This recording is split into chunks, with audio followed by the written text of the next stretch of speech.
اگر اس کا کوئی کام پیشہ ورانہ ہے اور وہ اثر انداز ہوا ہے تو جناب یہ بھی لکھنا لازم ہے کہ کس حد تک اس کا پروفیشن اس کا ڈسٹرب ہو گیا ہے. اور قدرتی حق کے آسائش بعض اوقات ہوتا ہے، رستے کا ہے، پانی کا ہے، بصورت رکاوٹ حکم امتناعی دوامی تقیدی برائے ہٹائے جانے رکاوٹ دائر کیا جاتا ہے اور اس کے ساتھ ساتھ ڈیمیجز بھی کلیم کیے جاتے ہیں. اگر رستے کی رکاوٹ کے سلسلے میں یہ خیال ایزمنٹ رائٹ ہے، رستے میں گیٹ لگا کے بند کر دیے جاتے ہیں، بڑے بڑے سے وہ ہرڈلز کریٹ کر دیتے ہیں رستے میں کہ جناب یہاں سے گزرے کوئی نہ،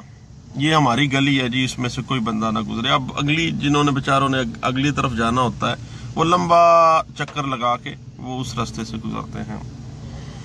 تو رستے کی رکاوٹ کے سلسلے میں یہ خیال رکھنا ہے سب سے پہلے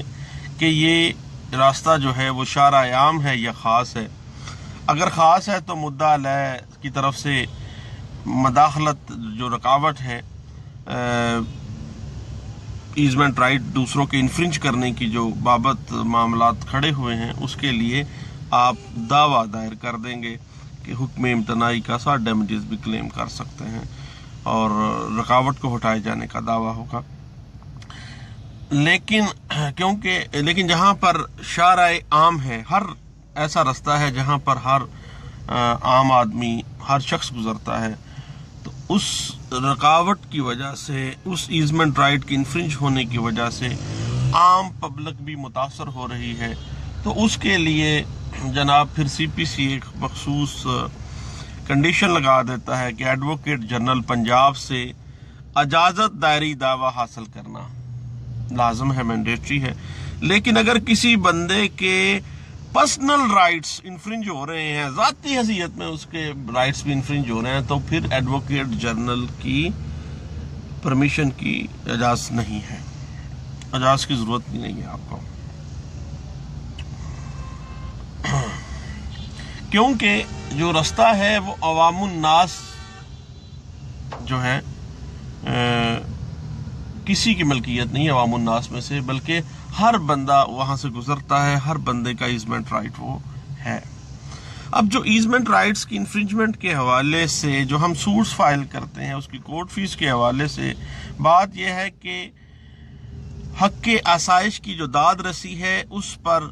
سیکشن 7 سب سیکشن 4 اور کلاز ای کورٹ فیس ایکٹ جو ہے وہ اس اپلائی ہوتی ہے، اور مدعی کو یہ اختیار حاصل ہے کہ وہ اپنی مرضی کے مطابق court face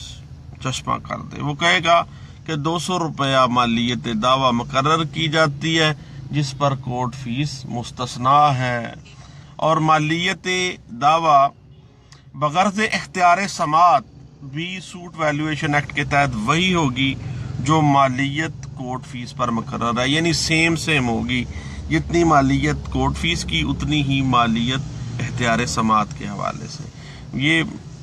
suit valuation act کا سیکشن 8 اسی کو ڈیل کر رہا ہے کہ جب کورٹ فیس کی مالیت اور اختیار سماعت کی جو مانیٹری سچویشن ہے وہ سیم ہو جاتی ہیں. اس کے بعد جناب لمیٹیشن کیا ہے کہ اس کے اوپر